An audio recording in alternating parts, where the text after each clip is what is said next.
Hello, everyone. Welcome. Come on in. Welcome to Sales and Service Mastery. I'll just give everyone a second to come on in. Fantastic, fantastic. Thank you so much and welcome. Gonna have a good time today, so thank you for coming in and welcome. So welcome to Sales and Service Mastery. Thanks for being a part of our day. We appreciate you taking the time. And so today we're going to dive into all three things sales and service mastery. Hey, we know we're going through a challenging time right now, and sales is really the focus that we all need to be able to make. But there's a deeper root to sales, which we're going to talk a lot about today. So our goal for today, we put together a 1-hour presentation for you. We're focused and committed on making sure that we give you really great results. And so our goal at the end of this webinar is to make sure that you understand and you have clarity around how to attract your ideal client. We also want to make sure that you understand that how important it is to develop those genuine relationships with the way we're doing business nowadays. We're doing things online, virtually, social media. And so we got to really identify those genuine relationships and how we can make them transparent and authentic and really end up creating some really great sales and service opportunities. I'm also going to share a couple of stories with you and how we can really create memories for people that stick, that create that loyalty for life through sales and service mastery. And then we're going to teach you a little bit about the sales process. My guest today is phenomenal, so I'm super excited to chat with him. And he's going to share a little bit about how important that sales process really is and why every business really needs it. And also, we're going to talk about how businesses change now. We're in a new world. We're in a COVID world where people are doing business differently. So every single person that has a sales process, chances are we have to go back and tweak it and adjust it a little bit to make it relevant for today and the way we're doing business today. And we're also going to do that all by really ensuring that we're able to build that loyalty that we're all looking for with customers. We talk a little bit about employee engagement in here as well, about how that loyalty for life is really necessary in both. But we understand how budgets are right now. And so we're going to teach you all these things, all these great tools and tips, but really understand with that focus that, hey, budget or time is not the issue here. It's the intent. We want to make sure that you are of good intention to be able to really masterfully make sales and service mastery happen within your organization. So, we know that budgets are tough, but a lot of the tools we're going to give to you, it's not about spending money. It's really about making sure that you're intentional with it. Awesome. So today's webinar is presented to you by The Inside View. And so we're really excited to also launch our CX Mastery program, Customer Experience Mastery program. We've just recently launched it and we're super excited about it. There's nothing like this on the market. The idea with CX Mastery is it's for leaders. It's not for everybody. This is for leadership, the leaders within your organization to really focus on setting that foundation of customer experience excellence. And so, we take your leadership team through really the foundations when it comes to vision vitals and what leadership looks like, how important it is to craft a culture that cultivates success. We use tools like journey mapping, and we teach you how to hire and onboard top talent. We also dive into what we're going to talk about today, which is sales and service mastery. And then we polish off the course with coaching confidence. Every great coach, they've got a strategy and they've got a clear path on their goal as well. So we dive into all these elements. We focus on the customer experience competencies, which are really important in our industry. And so this is a program we recently launched. And so today we're going to dive into one of these areas. So when you look at the 7 steps to customer experience mastery, it's really rooted in that foundation of being clear on your vision and understanding what leadership looks like and crafting that culture. But in particular, today we're going to dive into sales and service mastery, just because, that's where we find that we get the most calls. People call us because they have sales challenges. And so often we handle just the sales challenges, but more often than not, we kind of go back to that vision and that culture and the hiring practices. So you can see how sales might be that result, but there's so many other behaviors that affect that. So without further ado, let me introduce you to our speaker today. Super excited to have him. And so let me share a little bit about Mark. And so Mark is our speaker today. Mark, thank you so much for joining us. Mark Pettipas is the owner of Mark Pettipas Group, and he's also the past president of Densire Development. So Mark and I go back from the home building world, and I had the great opportunity of working, Mark is a colleague in the industry, and so we had an opportunity to kind of connect. And we noticed that we were both very like-minded and passionate when it comes to sales and service. And so I thought this would be a great opportunity to introduce him to our audience, and another person that you can ask for great advice. He was also the past vice president of sales with Fusion Homes.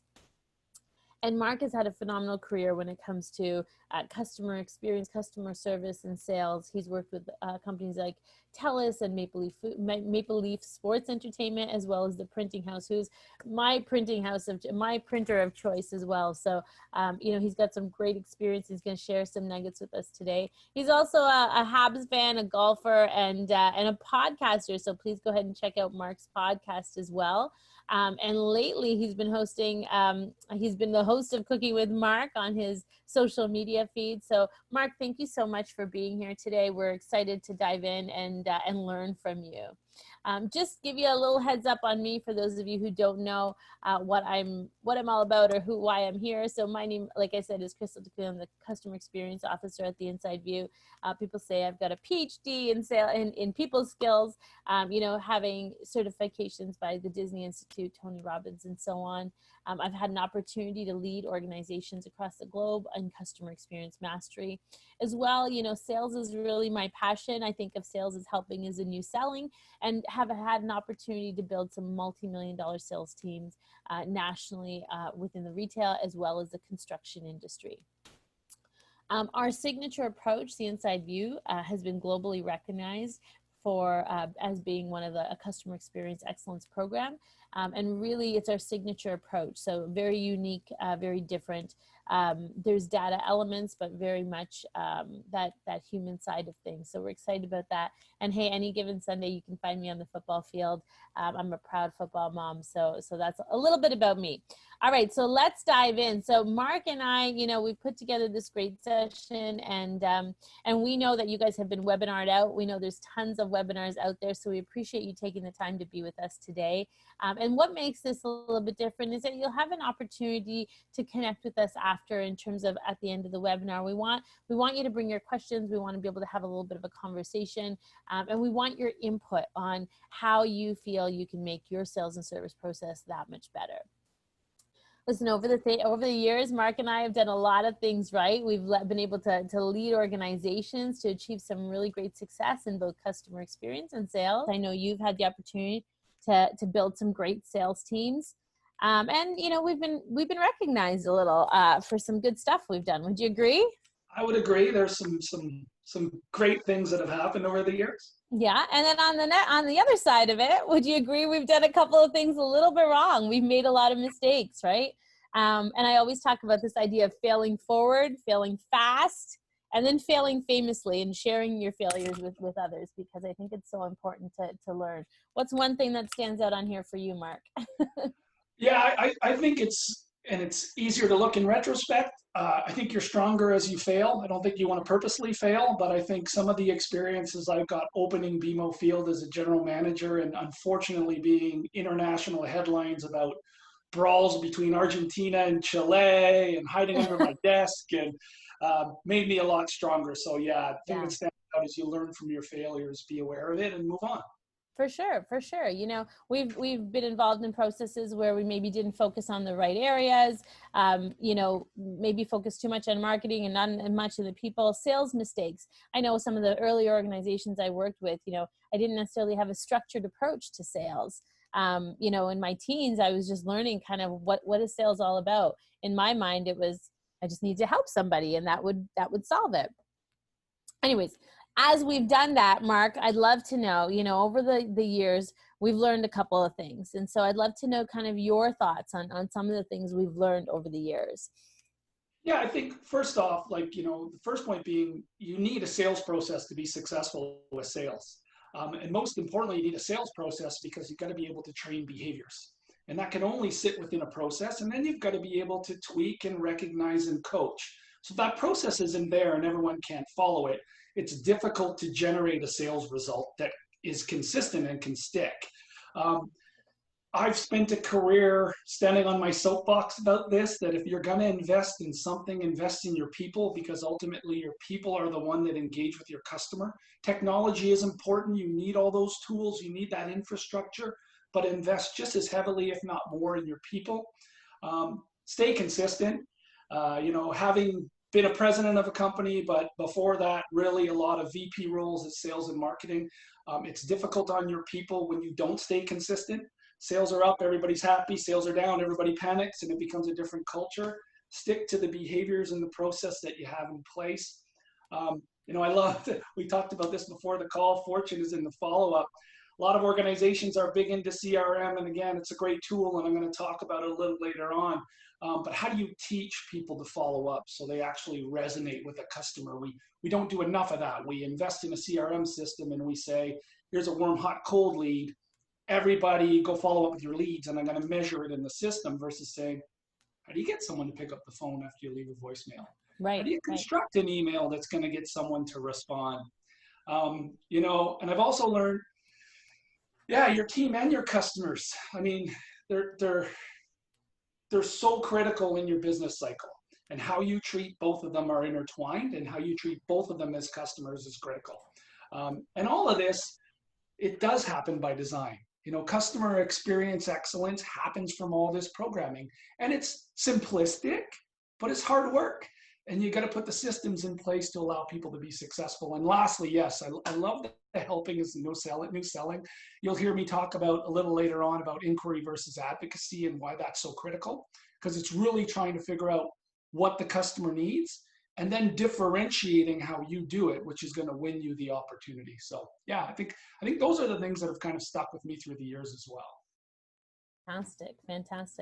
And, at the end of this, what we've discovered the hard way, we want to be able to share with you on the webinar today. So let's dive right into it. Sales and service mastery, it's a unique approach to 21st century selling. There's so many programs out there online that are really focused on that funnel development and kind of that online sales strategy. And I would agree with that. There's some phenomenal online strategies out there.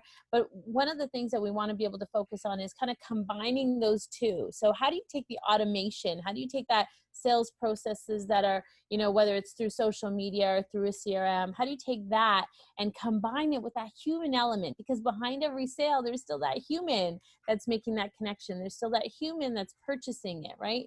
And so that's what the unique approach to 21st century selling is all about.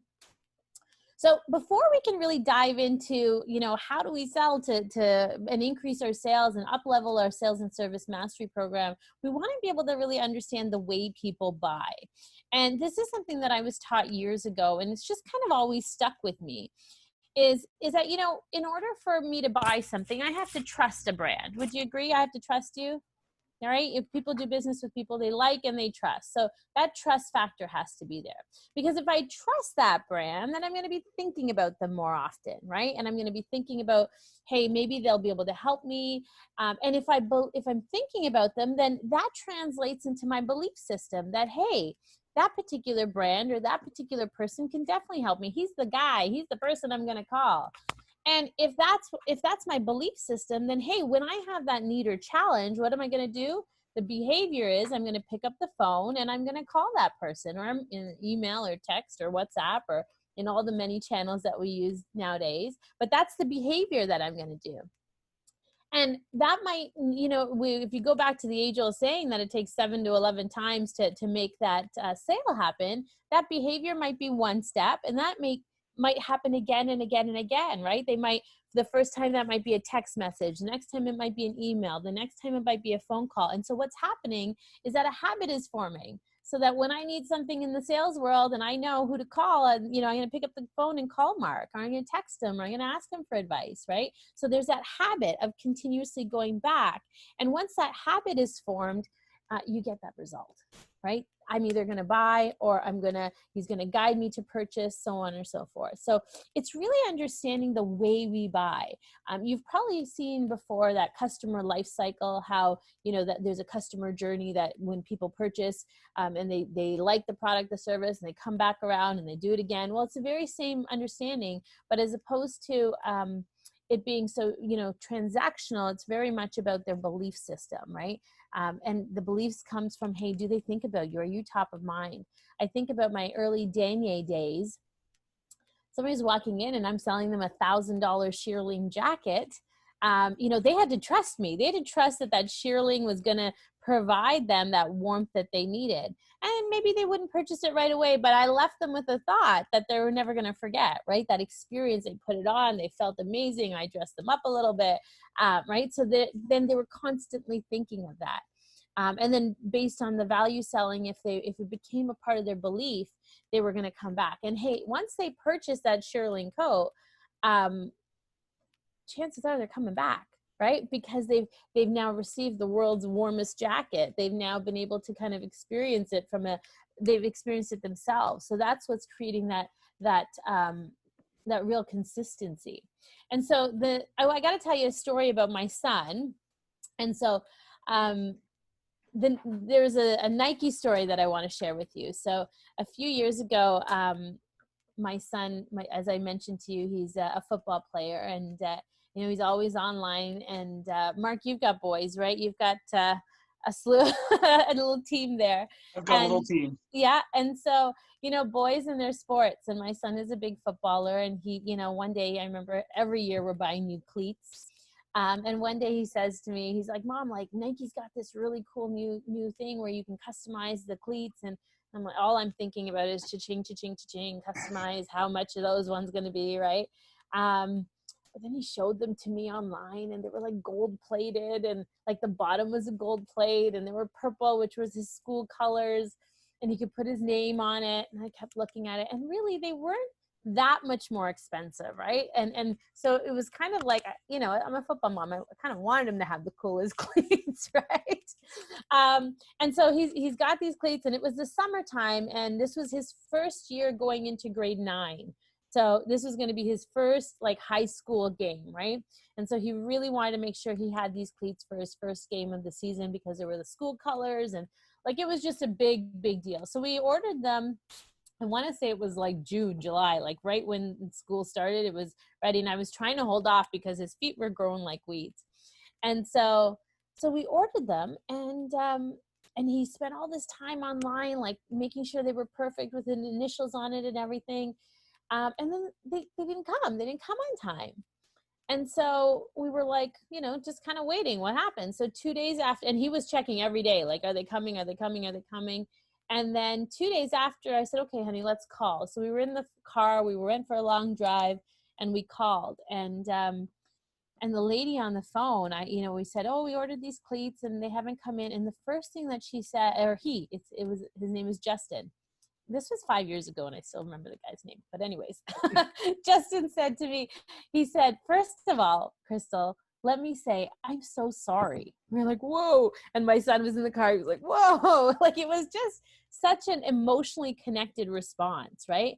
I'm so sorry. He said, if you can give me just 2 minutes, I'm going to come back and I'm going to see how we can solve this for you. So what do we do while we're sitting in the car? What would you do? Mark, what would you do if he said 2 minutes? I'd count the 2 minutes. You count the 2 minutes, right? And Zarik's like, Mommy's not going to come back. And so we're watching the clock. And it was like 1 minute and 53 seconds. And doesn't he come back? And he says, Zarik, Crystal, and he mentioned Zarik's name because he knew that he was in the car with me. And he said, Zarik, Crystal, I'm going to need another 30 seconds or so. Is that okay? We're like laughing because we're like, absolutely, right? And so we give him the 30 seconds and he comes back and he's like, well, you know what? We know how important football is to you, Zarik. And we know how important the whole, to having your cleats is going to be for the first game. And so this was like a week before school starts. And he goes, so, we apologize for what's happened, but no, he didn't say we. He said, I apologize for what's happened. So he took ownership. And he said, but what I'm going to do for you is I'm going to make sure that there's no way you're not going to wear those cleats for your game. Would that be okay? And Zariq's like, yeah, that'd be great. Right. And so he said, okay, well, here's the information. So within a couple days or within 2 days, you're going to get your cleats. And then you have to promise me to let me know how you like them. And it was like this connection he was building, not just with me, but with Zariq on the phone. And so he gave us a great discount as well, which I didn't ask, but he said, what would make you happy? And I said, nothing. I said, I just want the cleats, right? Like, I don't need a discount. I just wanted the cleats. And he said, and so he offered a discount and he just put it on there. He says, we've taken a little something off for you. And so that was kind of nice. But then when we actually got the cleats, I'm going to show you a picture in just a second, but when we actually got the cleats, not only did we get the cleats, but we also got the matching gloves that we didn't buy that were in the shopping cart. So like that was like that icing on the cake, right? Like they were $60, $70 gloves. We didn't ask them, but they matched. And so he made sure that he put them in there. And so I share this quick little video with you. Okay, but what did he do? Tell me what he did. Like, it was so awesome, right? Yeah, but what was the experience like? Tell me, I want to know. What? Tell me.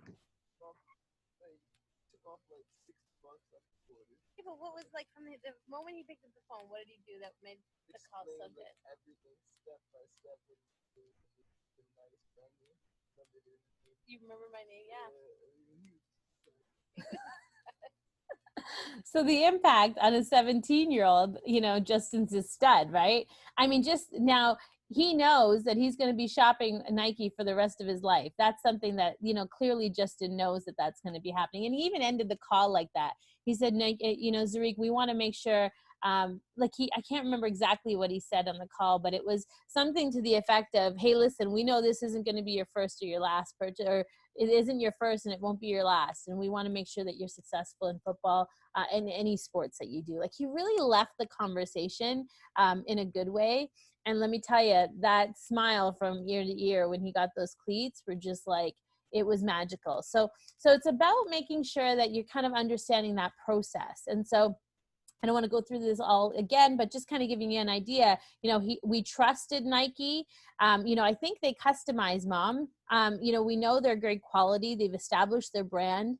They're easy to shop. Literally with the touch of a button, he was able to put his name on things and customize them. I always say we got to make it easy for people to give us their money, right? Easy to buy. He saw them everywhere. So obviously that social media piece of it was important, creating that omni-channel approach to sales. And then now, that life cycle, he enjoyed the buying experience. And that was 5 years ago. And I tell you, he doesn't buy any other brand but Nike. Right. So that really sets the tone. And so I thought that was a great kind of leverage into Mark's transition here. And so Mark, I'm going to pass it off to you. I hope that kind of gave you some ideas of how important that experience is. Absolutely. Thank you for the pass off, Crystal. I appreciate that. I'm just starting my phone here because I have the tendency to get passionate about this subject and talk, and I don't want to keep all your listeners on this all day long. Fair enough. I think, when I go into a sales organization or at least a sales team, the first thing I try and do is look for gaps. And what most organizations don't do is they don't invest in a process that's behavior-based, that makes sure that it's recognized, but also that each and every week we're coaching on the gaps. So we're not only recognizing, but we're coaching, and everybody involved in that process is involved. So let me tell you what that looks like in 7 minutes or less for this piece, when I normally do this over 16 hours. One is observe first. So go in and see what the existing sales experience looks like so you can identify the gaps that you want to see closed as a sales leader. Look at your competitors. And the reason you want to do that is try and figure out where you differentiate. And now you're going to identify those gaps and those opportunities aligned with what you already know as a sales leader you want to see happen with the experience. When you've got all those and you've observed, you can create your training program. Because ultimately what you want to do with the training program is set expectations. What's the repeatable experience that you want all your clients to experience across your brand? And that looks like, again, a training session of multiple steps that you're expecting everyone to do, some level of certification through role plays, getting it rolled out and measured. So when you get those expectations and you go to train them, You know, one of the three anchors that I put in any training program, and if you take one thing away from this portion from me today, please take this. One is the art of inquiry versus advocacy. Because customers are, I'm stealing from Ron Tite here, customers are tired of being pitch slapped, okay? They can see it coming a mile away. They know when you're selling them, even though you have to sell. Well, the art of inquiry versus advocacy allows you to connect to the client and solve their problem. And that looks like a lot of open-ended questions, finding out what's important to them, finding out how they're going to use the product and the service down the road, finding out what a good experience versus a bad experience looks like, some history. That works on the B2C side. And then on the B2B side, before you pick up a phone and call a prospect, what do you know about their business? You know, I used to train the team at the printing house. If you pick up the phone and just call an organization saying, hey, you want some printing? They've heard that call 10 times already today.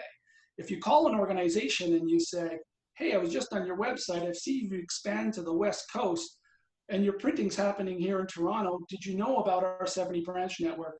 That you can give me your digital file here in Toronto, I'll get it to my branch manager and your work will be produced today and your branch manager can pick it up or we can deliver it and you're gonna save all that money on shipping. Whoa, like who shows up like that on a call? They normally show up like, hey, do you want some printing? So inquiry versus advocacy is critical. And then you got to figure out a little something I've called boomerang facts. And this one, you know, having managed stores and oversaw TELUS's corporate stores from Manitoba and Ontario in my history, consumer products for MLSE. And then when I got to home building, what I observed about the customer behavior in home building is, yes, you generate all the awareness on the top of the funnel. You try and get people online to come into your sales center. That's the goal. So you can show them your product and sell them a house. But the home buyer still loves to drive on a Saturday and visit all the sales centers in the communities. So you know that's happening no matter what you do. So what's your boomerang facts? So those are your differentiators. When you throw that boomerang out, it always comes back if you throw it properly. So we trained the team at Fusion, for example. One of our boomerang facts was we hadn't missed a closing date in 14 years. That involved at that time, not even moving it. Like not all the ways of saying you didn't miss, we literally didn't miss a closing date in 14 years. We had also won 6 carry-on awards out of the 8 previous years.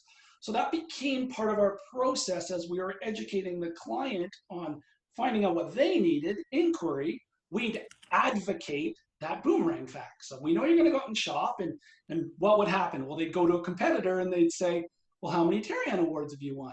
And they'd either get, what's a carry-on award? Or we haven't won any. Okay, and tell me about closing dates. Well, it'll take us anywhere between 6 to 8 months. And do you ever miss that? Well, sometimes it happens, but you know, there's a process with carry-on to control that. Oh, and now those boomerang facts that are differentiators are driving the client back to your sales center. So again, inquiry versus advocacy, know your boomerang facts.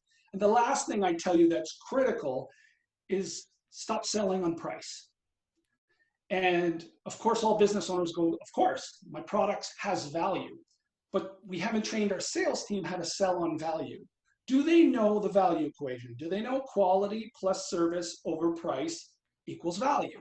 So when they get an objection on price, can they point to your differentiators on quality and service that the customer will understand they're getting more value even though they're paying more? You have to train all sides of the business triangle in that behavioral training, make them aware of it.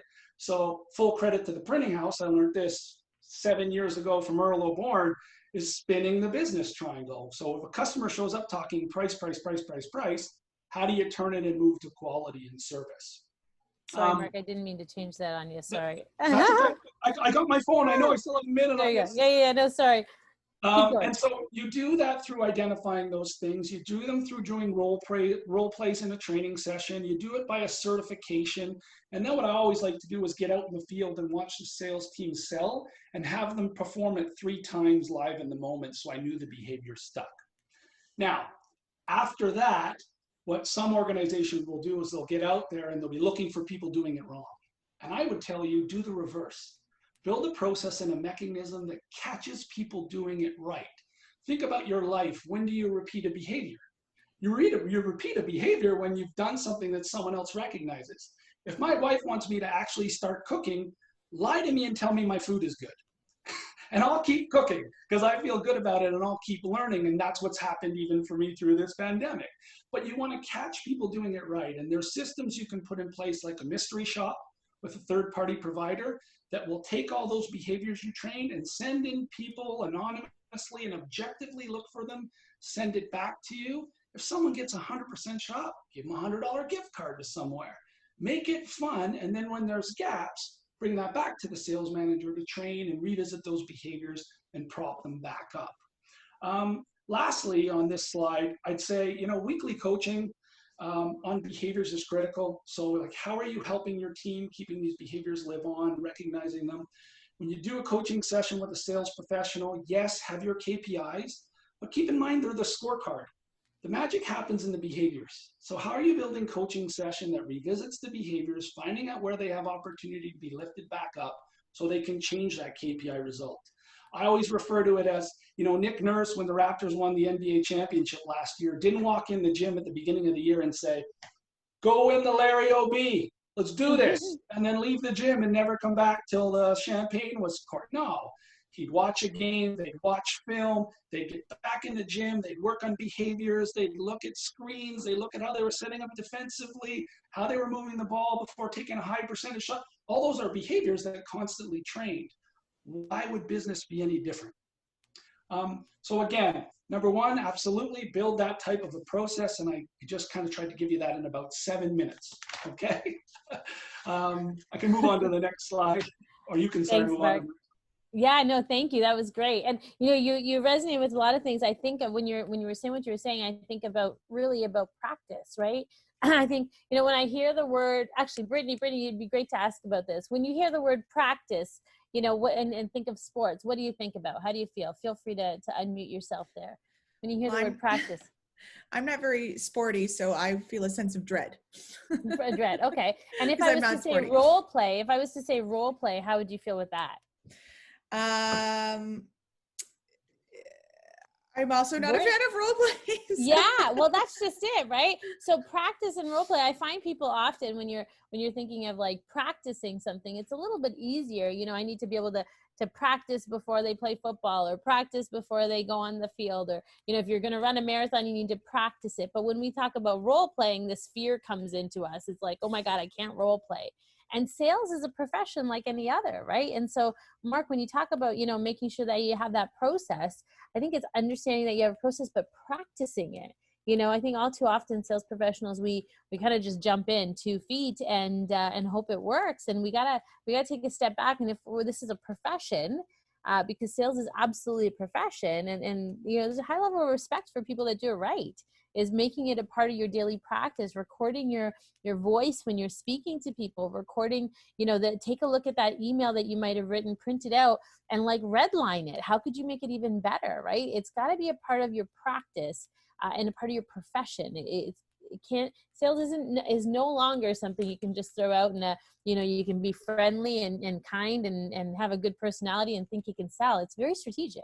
There's a lot of really important pieces of it. And so, do you have that process? And is it emotionally connected? I think that's the biggest piece that, organizations really fail on, because they think, okay, well, we've got a sales process.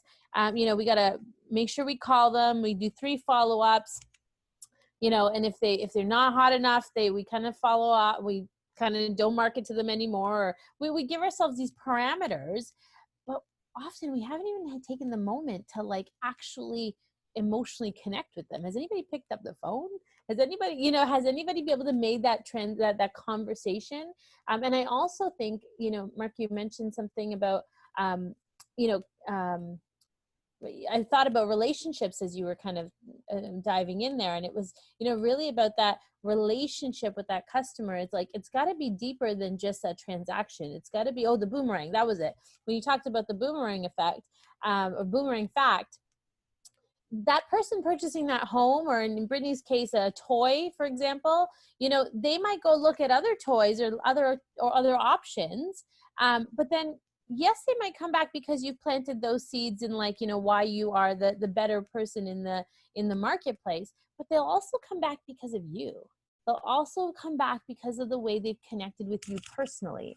If you're the person that follows up and says, hey, how was your anniversary? Or, hey, how are the kids doing? Or, hey, how are they enjoying summer? Whatever the case is, but you've made that emotional connection that's far beyond just that transaction, and that talking about your product or your service, that's when people remember you. That's when my 17-year-old remembers a guy's name is Justin, because it's that emotional piece. And so do you have a plan for when things go wrong? That's what takes things over the edge and creates that excellence factor. Because all too often, hey guys, things go wrong. Would you agree? Things go wrong sometimes? Like they do, right? They absolutely go wrong. And so when things go wrong, you've got a plan ready to go. Hey, that's okay. Things are wrong. It's actually right in our book, because this is our way to kind of bring things back on the right course. And so, you think of organizations like the Disneys of the world and, the Mercedes-Benz, who does it really, really great. When things go wrong, they've got a clear, concise route and path to be able to solve them. And so this brings me back to kind of the methodology I shared with you earlier. If you trust, because they're connected emotionally, and you kind of go through this process here, ultimately you're going to still get that result, that sales result.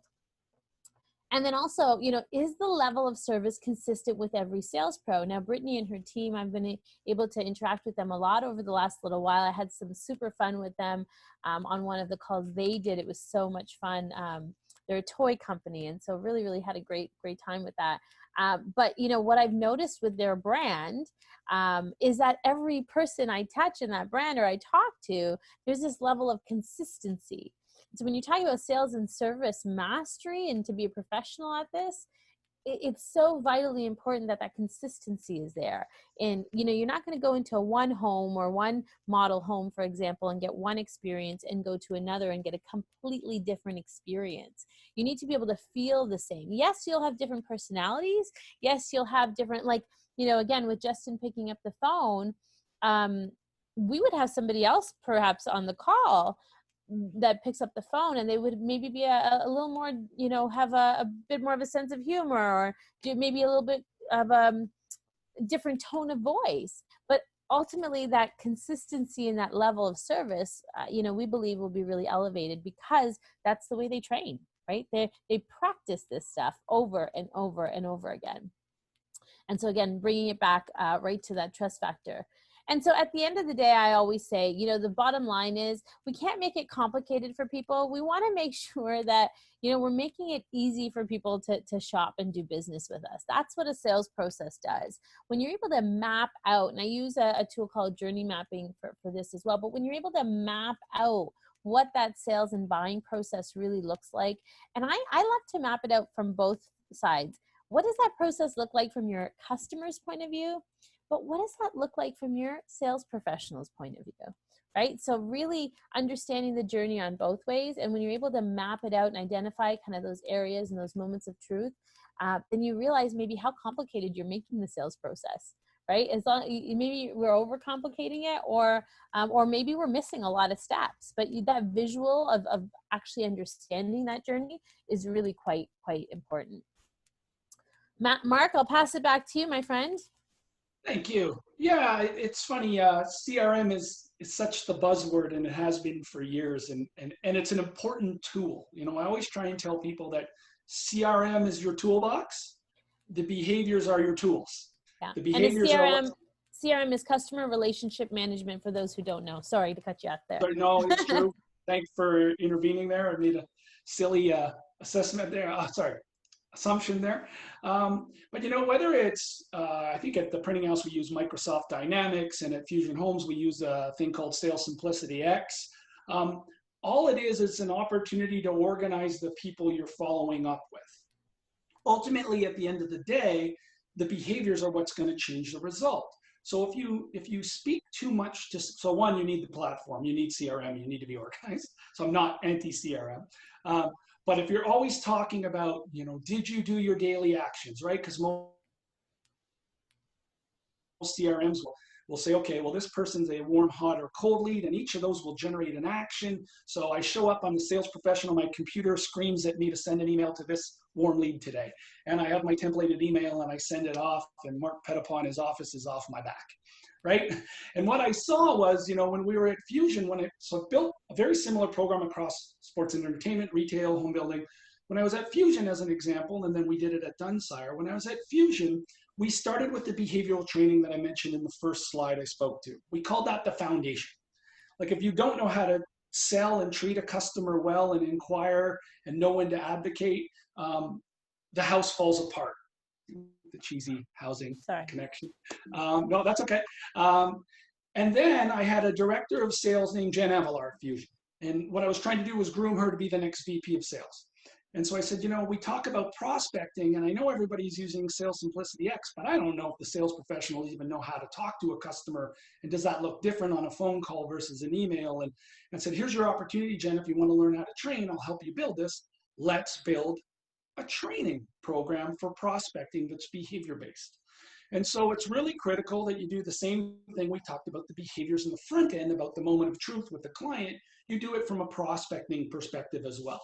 So some of the things you want to think about, this is normally how I would roll this out within an organization. Yes, you start with the organization piece. What is my platform? What do we want it to do? How do we want it to trigger and support our sales team's behaviors? So you usually start with, let's classify some leads. Are they warm, hot, and cold? And each of those get an action, right? So they're either going to get a call, an email, or both, depending on the sense of urgency with that lead. And then most systems, there's a time expectation to it. So if someone's hot, are we getting back to them within 24 hours? If someone's warm, is it 72? And if someone's cold, is it once a month or 90 days? All standard things you see in CRM. And then you want trigger tools and reminders. So you want your CRM system to make it easy as a support mechanism for your sales professional to remember to follow up on the appropriate action and method. Great. That's where most organizations stop if they're even using CRM. But the reality is, it's when they place that phone call to that client, they still haven't been able to get back to the sales center or get back to a sales meeting, is what's going to generate the result. So go the next level, build a training program. And if you don't want to invest in training, sit with your sales team and set the expectations, have some dialogue about what you're expecting on a phone call with a prospect. How are they inquiry versus advocacy focused? How are they sharing your boomerang facts again? How are they overcoming objection? What action do they want generated out of the call? What's the ask? Are we getting them back to the sales center? Are we getting them to a future call? How are they preparing their call knowing that's the action that they want? Do the same things with emails. What is the type of open-ended email that's going to get a response? And you can train those things. And what does that look like? What should the dialogue be? What's the next action? As simple as, when should you be sending the email? What should you be putting in a subject line and what shouldn't you be? It's amazing. Everyone wants to put in a subject line, new promotion. And guess what gets caught in a spam filter? New promotion. But our sales professionals aren't equipped with this knowledge. And so we have to set them up for success. It's what I try to do in my prospecting training, is show them the behaviors and then give them the tool that is CRM. Last thing is voicemail. Whether you like it or not, no one wants to talk to anyone anymore. And yet it's still the most highly effective way to get a customer, right? And so we know that when they seek us out, it's comfortable. It's safe. They want our knowledge. We want to learn about them. And so we have this cool live or phone call that's warm and welcoming because the customer sought us out. Well, how do you make a voice message that can replicate that based on what you know about your prospect? So, you mentioned it, I think, a little earlier, Crystal, about the Nike sales professional acknowledging your son by name. Well, those are behaviors you can train when you're doing a voicemail, that it's like, hey, Susie, you were in the sales center last Saturday, eager to get home to have the barbecue with the family and watch the Leafs game. Hope you felt pretty good about the result. Listen, there's something I need to talk to you about that I think solves the need we were talking about on Saturday, and I've only got it for a week. Give me a shout back. Those are the behaviors that stick. Those are the behaviors that, because what do 90% of sales professionals do? Okay, what they're not telling you is, my boss is measuring this, so I have to call you, right? So this is what it sounds like. Just following up from last Tuesday. If you need anything, give me a shout. And that is what prospecting looks like if we're doing it at all, because it's a failure in sales leadership, not in the sales professional. Right. And so we have to start taking more accountability as business owners and sales leaders to set our teams up with success. So your CRM system is critical, yes, but it's your architecture. You know, your behaviors are what make everything stick. So, you know, when I talked about the sales behavior, we called it foundation training. The next thing on prospecting, we called framing. You know, it's what's the next piece that comes on across that core behavior that keeps the customer engaged with our organization. So again, CRM, you need it, but don't train CRM. Train the behaviors. Follow up on the behaviors. Recognize the behaviors. Perfect. Awesome. Awesome. So that brings you to prospecting, Mark. What gets measured gets managed. Tell us a little bit about that. Yeah. So again, you know, when you talk about what gets measured gets managed, and yes, it's part of prospecting, but it's also part of the coaching session and business development. So what I'd like to do is maybe even transition a little bit here from prospecting, because we talked a little bit about that. But how do you measure what the experience is like in the eyes of all the stakeholders? So one, do you have a CSAT program? Do you know how your customer feels about what you've trained your employees to do? And how are you measuring that in the eyes of the customer? And how are you getting that feedback? Do you do a mystery shop that I mentioned earlier that is the customer's feedback about what the experience felt like? So from a customer perspective, you want to validate that the behaviors are sticking and differentiating you. Then the next stakeholder is you need to find out from the player. How does a sales professional feel every week performing these behaviors? Where do they need help? Where can they not overcome objections? Where are they struggling with the boomerang facts, et cetera, and how are you coaching that on a regular basis? And then your last stakeholder is your coach. You know, are they coaching the scoreboard? Are they coaching the KPIs? You can't coach KPIs. You can yell at someone all day long and say your average sale is low compared to the team. It's not going to change the behavior. Yeah. You need to say, hey, I'm looking at your average sale. I'm looking at your upgrade sales. I'm looking at your incentive controls. Hey, 2 of those 3, you're killing it. Thank you. What's causing that? I want to know because I want to share.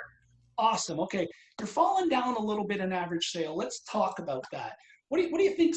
What's not working? And you're having open-ended dialogue that is inquiry versus advocacy driven, right? As a leader to help uncover what's going to help the team succeed. And then you want to do team meetings to keep everybody abreast of things that the whole team is feeling and doing skill development for the entire team as a sales leader. You never reprimand in a group. You never reprimand an individual in a group. You only recognize an individual in a group. One-on-one coaching is where you deal with behavioral development issues. So the last thing I'll leave you with on this slide in the interest of time is 2 people really changed my career from a sales accountability perspective. There was a gentleman by the name of Thomas Bata. Everybody remember Bata shoes and Athlete's World? And Thomas Bata was getting up there. I think he was in his early 80s. And I was running his flagship store at the Eaton Center for Athlete's World. And he'd come in the store and he'd say, wear a prosperity card. Hey, a Czech guy, heavy Eastern European accent, very intimidating, even though he was a smaller man. Prosperity card. And the prosperity card was simply a leather folder that had 3 categories: apparel, footwear, and accessories. And you had to fill it in. Projections were in green. Red was with you or underneath. Black was with you were hitting the number. And he'd look at that one card and he'd say, your apparel's down. What are you doing? And so that simple writing down, oh my God, this week I got to write down that my footwear's down. If Thomas comes in, I'm going to feel real bad, led me as a manager to re-merchandise my footwear wall.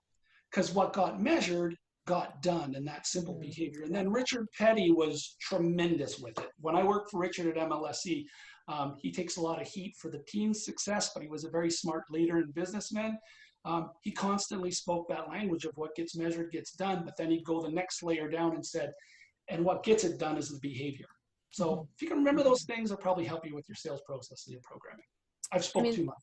No, that's great. I mean, really it is about the behavior, right? Because we can talk about these actions all day long, but you know, when I talk about kind of building the trust and understanding the belief system, because that habit of calling those 100 people or calling that list of prospects doesn't happen if you don't have that belief system that if I'm going to be able to do that, I'm going to get those get that result. And then that goes back down to, again, the behavior. What's the fear? What's holding us back, right? What's stopping us from moving forward? And so that kind of brings us to like this last slide where we just want to be able to give you some tangible tools to walk away with. But Mark, before I get into this, a couple of things when you were bringing it up that resonated with me. I took a couple notes here.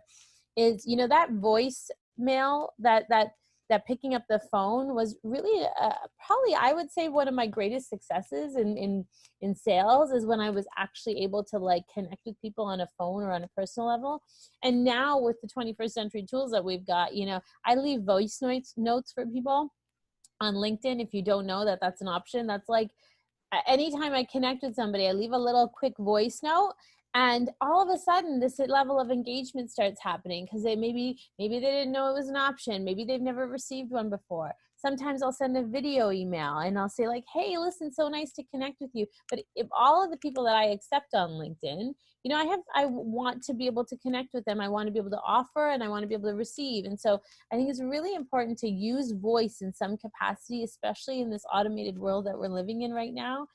Connecting with some type of a voice note or a video or, that type of engagement where people are actually able to see you and feel your energy and feel, your passion for that product, service, or just for them to really understand if they can like and trust you. Because being able to like and trust somebody over an email is challenging. You definitely want to be able to analyze the heck out of your email so that, you're using the right language that's going to be able to understand it. But bringing it back to communication, only 7% of the words that we're actually saying people listen to.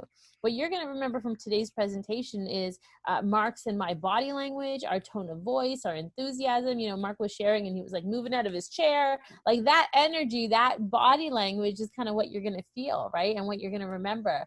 And the same goes when your prospect is right in front of you.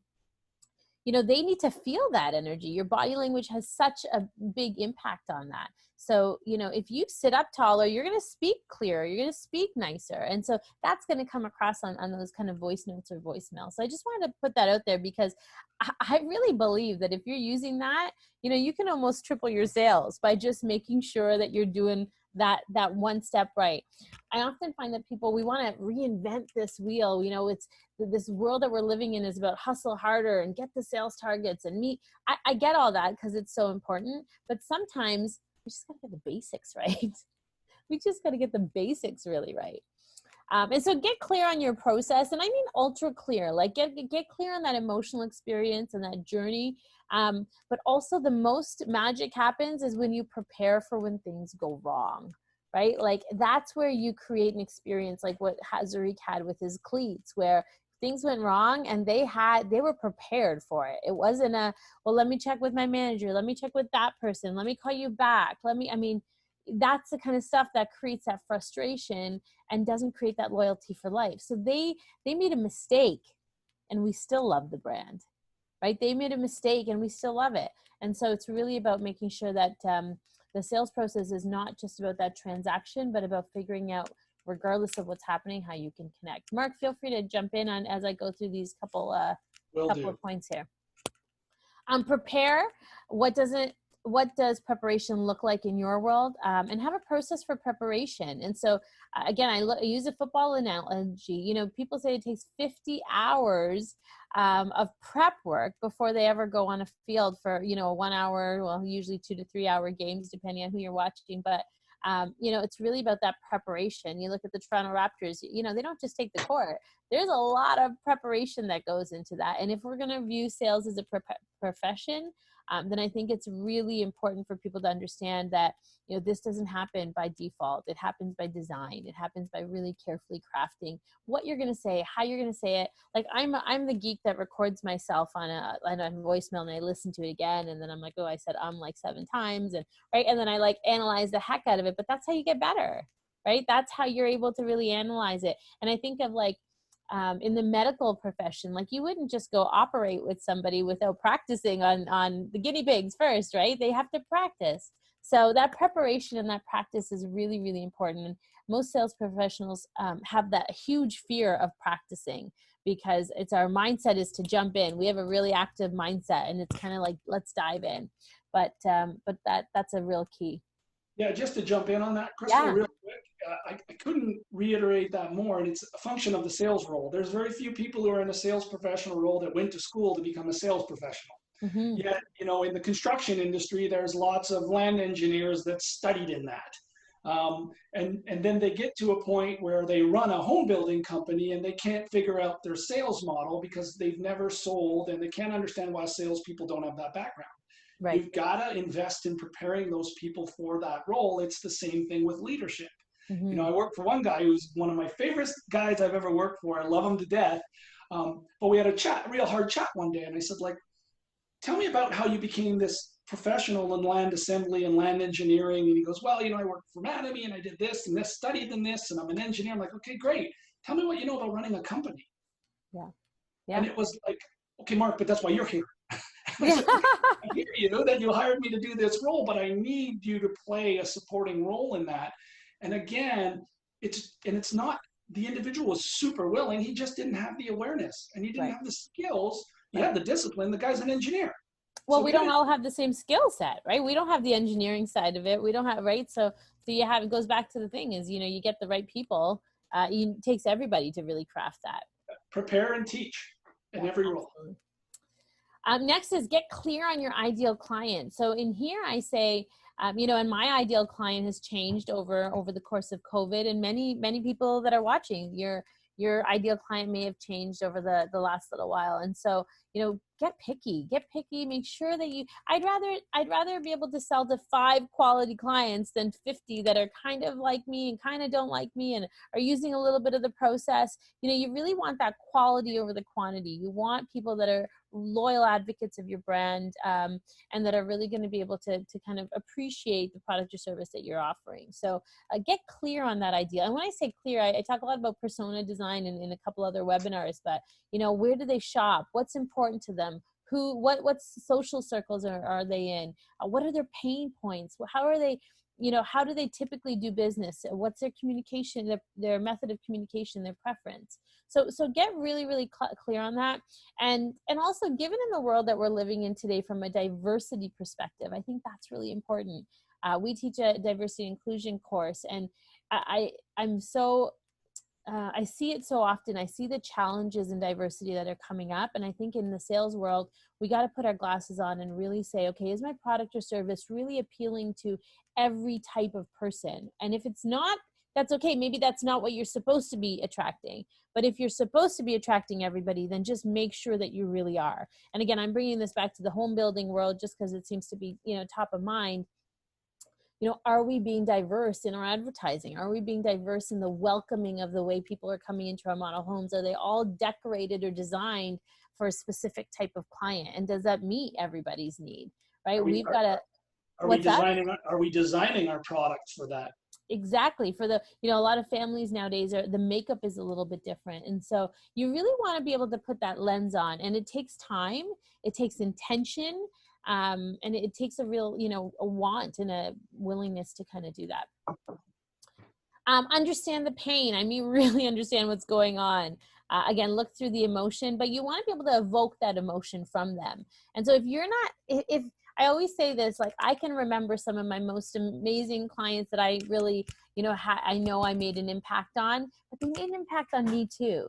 So that memory goes both ways. If I can remember them, then chances are they can remember me. So as a sales professional, when I keep saying like, look at it from both ways, once you can understand that pain and you can make them feel good, like it feels amazing as a sales pro, because you'll remember that. You might not remember everybody's name, but you definitely remember what you did and how you did it, and all those little details.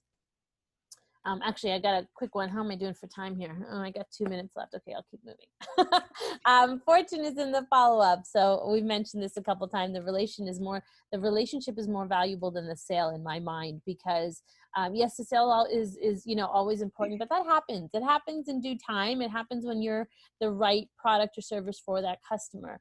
But that relationship piece is so, so vital, because if they like you and they trust you, they'll come back, but they'll also refer and pass people off. Maybe you're not the right time for them at that moment. So that's okay. And I think I like to, there's a one line I like to put in a lot of my emails at the bottom and say, hey, if this isn't the right time for you, that's okay too. We can still be friends, my friend. Like, I always like to add that in, because it lets them out. Like, listen, if this isn't, I don't want you to just ignore me, right? Like, no worries. We can still be friends. And then lastly is understand, measure behaviors and habits. So you're not measuring that result. You're measuring the behaviors, the belief system, the habits, all those things that are leading up to that result. How can we expect to get a result of, 10 sales a month? Well, if we haven't done the right behaviors to get there, we haven't called more than 10 people, we haven't called, hundreds of people to be able to convert at the ratio that we want to convert at. And that's what ultimately kind of creates that X factor. Awesome. So, one of the questions I think I'll leave with you just as you're kind of going through your day now is, what are the areas of the sales process that need strengthening? So take a look at your sales process, analyze what you're doing right now. And, if you need help, Mark and I are always available to help, but really give it some thought. What are the areas of your sales process that really need strengthening? Is it that beginning? Is it that middle? Is it that closing? Is it that follow-up? So this takes time for you to really think about. And then last, we're rounding this session out, so we hope you took away some great things. But as you're designing your budgets for 2021, I want you to kind of keep in mind, a lot of organizations keep customer experience top of mind in their visions and their mission statements. But when it comes to your goal sheet or your spreadsheet, we want to make sure that customer experience design is a line item. And so when I say customer experience design, I mean sales, I mean vision, I mean all the things that are involved in kind of that mastery program. So think about that when you're putting your budgets together for the year. We'll also put a recording of today's session in our CX Solutions Facebook group, so you'll be able to access it there. And then our next webinar is on top talents on October 6th at 11 a.m. With Paula Gilbert, who's the Director of HR at Sobi. So without further ado, I'll finish it off. And, to sell is to improve someone's life with a product or service, you can offer them. And I think about that in the home building world is, I was selling a home to improve someone's life. I wasn't selling a home just to sell a home, right? We knew that when they moved in, their life was transformed, and they were able to, now have a mudroom, now have a 2-car garage, now have a kitchen island. These little things improve their life. And so when you're selling a product or service, I want you to think about that. What can I do to really improve somebody's life today? Okay, that's it for me. Mark, thank you so much, my friend, for being our guest today. Brittany, we appreciate you being here. Noah is always our loyal sidekick, so I appreciate you guys. Thank you for your time, and I hope you took away some really good nuggets. Thanks so much. Thanks, Crystal. Thanks, Mark. My pleasure. Thank you. My pleasure. Appreciate Thanks, it. Mark. Thank you so much.